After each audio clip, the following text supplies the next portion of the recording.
ଜୟ ମା ମଙ୍ଗଳା। ଆମ ଘରେ ଆମ ନାଇସି ସୁଇଟି ବିଉଟି ଏଇଠି ଠାକୁର ପୂଜା କରୁଛନ୍ତି। ଆଉ ସେ ଗାଁ ଭିତରକୁ ଯାଉନାହାନ୍ତି ଯେହେତୁ ଏ ଦିନରେ ପଙ୍କ କାଦୁଅ ଦାଣ୍ଡଟା ଆମର ପୁରା ଖରାପ। ମୁଁ ଆମ ଘରେ ସଜେଇ ଦେଇଛି ତାଙ୍କ ପାଇଁ, ସେ ସବୁବେଳେ ଏଇଠି ହିଁ ଓଷା କରୁଛନ୍ତି। ଆଉ ତାପରେ ମୁଁ ମହାପ୍ରଭୁଙ୍କୁ ଏଇ ଫୁଲ ଡାଳରେ କମ୍ପେ ସଜେଇଛି ଯେହେତୁ ତପୋଇ ଓଷା ଖୁଦୁରୁକୁଣୀ ଓଷା, ସେ ଯେତେବେଳେ ତା ଭାଇମାନେ ପଳେଇଥିଲେ ବିଦେଶକୁ ତପୋଇ ବନ ଦୁର୍ଗାକୁ ପୂଜା କରୁଥିଲା। ମୁଁ ସେଇଥିପାଇଁକା ମାଆଙ୍କୁ ଏତେ ସୁନ୍ଦର ଭାବରେ ସଜେଇ ଦେଇଛି, ବନ ଦୁର୍ଗା ମା ମଙ୍ଗଳାଙ୍କୁ। ଆଉ ଉପରେ ମୁଁ ବେଲପତ୍ର ଏଇଥିପାଇଁକା ଦେଇଛି ଯେହେତୁ ଆମର ତପୋଇ ଯେତେବେଳେ ତା ଭାଉଜମାନଙ୍କର ନାକ କାଟି ଦେଇଥିଲା, ସିଏ ସେତିକି ବେଳେ ସେ ଯାଇକି ଯେଉଁ ମର୍କତ ଲିଙ୍ଗକୁ ପୂଜା କରୁଥିଲେ ଶବର କହିବା ଅନୁସାରେ, ସେ ଯେଉଁ ମର୍କତ ଲିଙ୍ଗ ଯିଏ ସିଏ ହେଲେ ଆମର ଶିବ ଠାକୁର। ଯେହେତୁ ଶିବ ଆବିର୍ଭାବ ଏଇ ଖୁଦୁରୁକୁଣୀ ଓଷାରେ, ମୁଁ ତାଙ୍କ ପାଇଁ ଏଇଠି ବେଲପତ୍ର ଲଗେଇ ଦେଇଛି।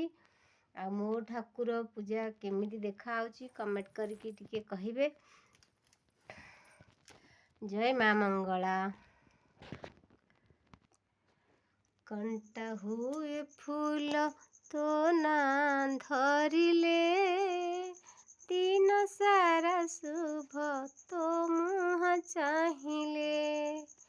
ମା ତୁ ମୋର ମା, ମା ମଙ୍ଗଳା। ସତରେ ମା ବିନା ଆମେ କେହି ଗୋଟେ କ୍ଷଣି ରହିପାରୁନି। ମା ଆମ ପାଇଁ ଏତେ ଇମ୍ପୋର୍ଟାଣ୍ଟ, ପୃଥିବୀରେ ଆଉ କେହି ଦରକାର ପଡ଼ିବନି। ଆଗ ପ୍ରଥମେ ହେଲେ ମା, ତାପରେ ଆଉ ଯିଏ।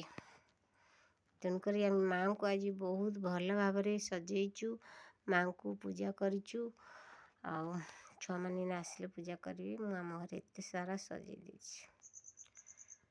ଜୟ ତୁ ମଙ୍ଗଳା ମାଗୋ, ଜୟ ହର ଚଣ୍ଡୀ।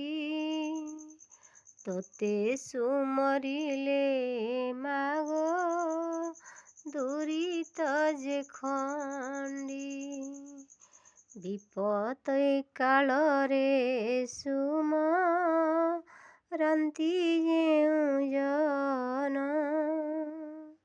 ମହାଘୋର ସଙ୍କଟରୁ ପିଟାଉ ବନ୍ଧନ। ଅଦୃଶ୍ୟ କୁଦୃଶ୍ୟ ହୁଏ ତୋ ନାମ ଧରିଲେ, ବିପତ୍ତି ନଥାଏ ମାଗୋ ତୋତେ ସୁମରିଲେ। ଜୟ ମା ମଙ୍ଗଳା।